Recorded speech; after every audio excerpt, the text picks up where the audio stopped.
Now we're going to talk about Norm Macdonald. Norm Macdonald wants eternal life. There we go.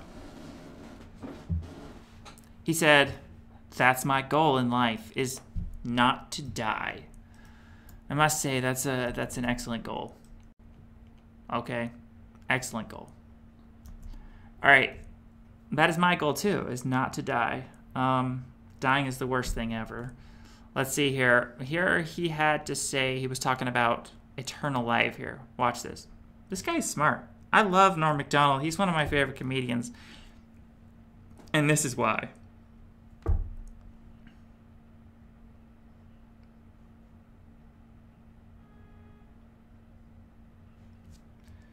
Wait a second. I think I skipped ahead one. Here we go. Here we go.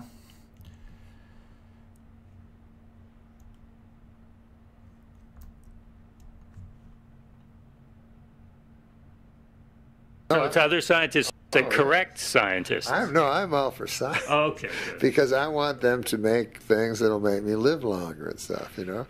But I would really like I would like eternal life. I would like some proof one way or the other. You know, if prove it that God doesn't exist, I don't care what you prove. Like, at least prove one of them. Right. But try to work on the only important thing. Certainly everyone can agree that's the most important thing. Heck yeah. Eternal life is the most important thing. You know, the question of whether or not there's a God, that's a big question.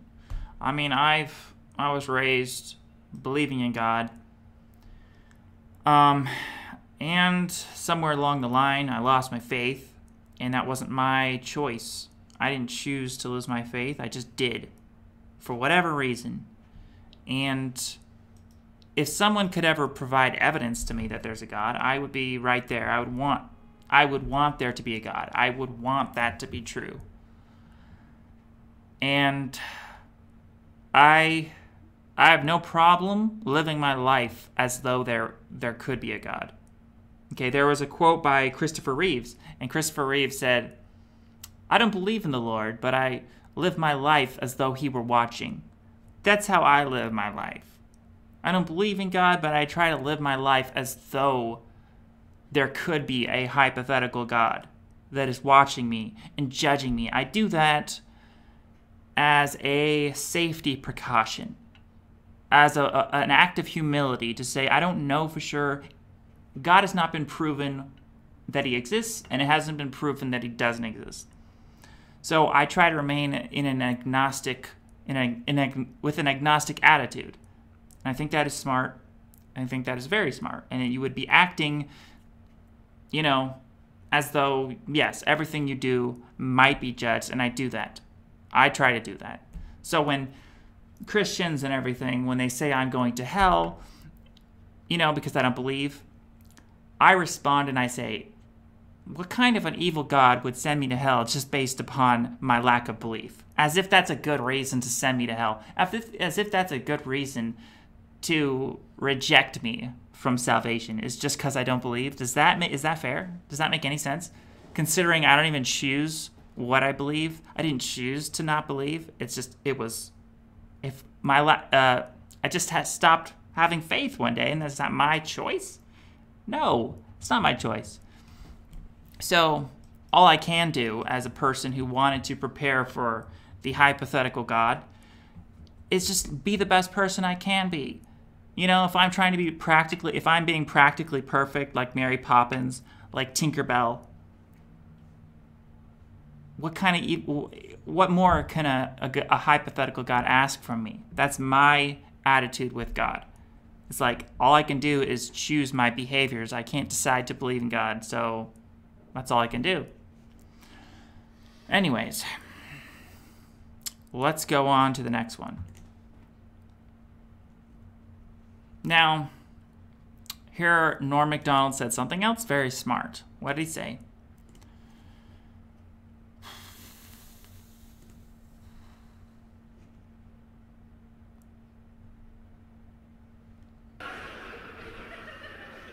People always wonder what happens after you die. No one knows. You know, people pretend to know, but no one knows what happens after you die. That is right. So smart. That is so obvious, and it should be common sense, but so many people fail to get the very basics, right? That's like philosophy 101, is you cannot know what's going to happen after you die. But yet there's people who pretend to know. They think they know, and maybe they can't choose that. I don't think they can choose that. The idea that they're saying they know, that's a belief in itself. So they believe they know, but then they can't help it. They just feel as though they know these things.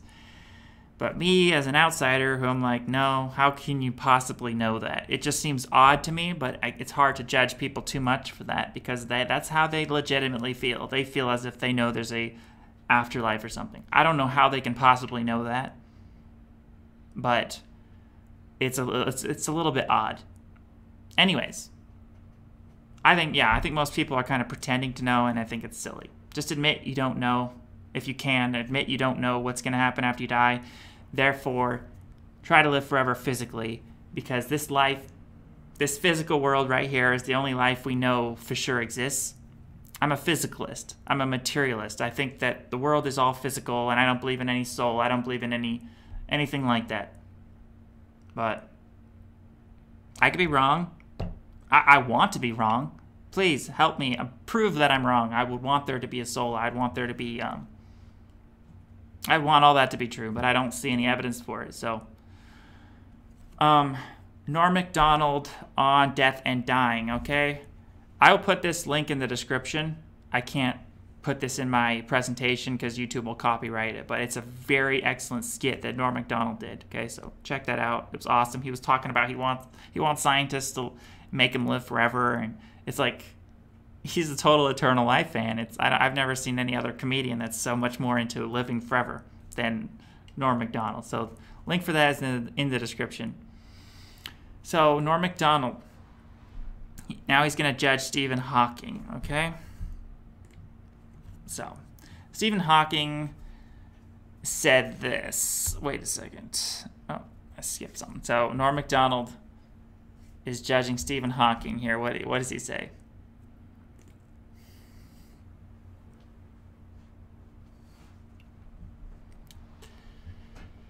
Because they have strict rules on what makes a law. Right. And it's almost, impossible for anything to become a law. But scientists will believe that, it is 99.9% sure, given that there is evolution. But they're always open to new evidence, and they have to be. And, and when you talk about Copernicus or... Well, I don't know if they're open to new evidence. When I hear Stephen Hawking say there is no God, I go, what kind of scientist is that? I mean, I heard him say that. I heard him say there is no God. It's a fairy tale. That's not a scientist to me. Well, that's one scientist. So the scientific community is everybody. Stephen Hawking's. Yeah. That's the preeminent physicist in the entire world, is saying something out of obvious prejudice. Yeah, Norm Macdonald makes a really great point right there. This phrase, there is no God, you'll see atheists throw that out there to just say, hey, there is no God. That makes me as an atheist look bad. That reflects, negatively, because I think atheists should be more agnostic about it. To say there is no God, that's just as ridiculous, like as if it's a fact. Like that for sure. It's kind of claiming to know that there's no God in a way, by just stating it like that, like there is no God. It's very arrogant sounding, and it reflects negatively on me and other atheists. What atheists should say is, why not just say I don't believe in a God, or why not just say there might be no God, or they don't, yeah. That's more humble sounding. So it's just as ridiculous as the religious people who claim to know there is a God. Like, no, you don't know there is a God, and you don't know there isn't a God. Just be real, be humble, and admit what you don't know. Too many people are going around pretending to know things they don't know, and it's illogical, it's stupid. But anyways, I think this is the quote that Norm Macdonald was referring to. Stephen Hawking said, "There is no heaven or afterlife for broken down computers. That is a fairy story for people afraid of the dark." So, can I ask for a little bit of humility, admitting what you don't know for sure? But no. He's like, no, there is no heaven or afterlife. I don't believe there's a heaven or afterlife too, but I'm not going to just stand there ignorantly and say, there is no heaven, as if that's a fact. No.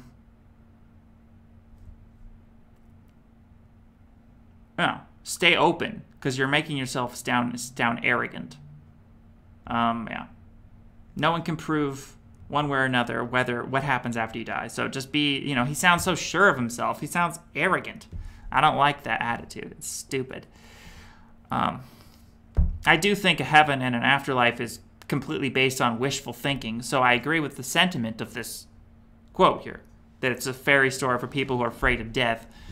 But they should be afraid of death. First and foremost, they should try to live forever physically, because they should not pretend to know there's a heaven or an afterlife. But I don't blame them I don't blame people for wanting there to be a heaven or an afterlife, or hoping there's a heaven or an afterlife, but it certainly seems to be based in wishful thinking. Because where's the proof? I've never been proven that there's a heaven or an afterlife. But also, on the flip side, don't be so arrogant that you're just claiming to know that there's not a heaven or afterlife. Because then you're just going to turn people away, and they're just going to be like, who is this illogical doofus? Making himself look like a fool, making all atheists look stupid.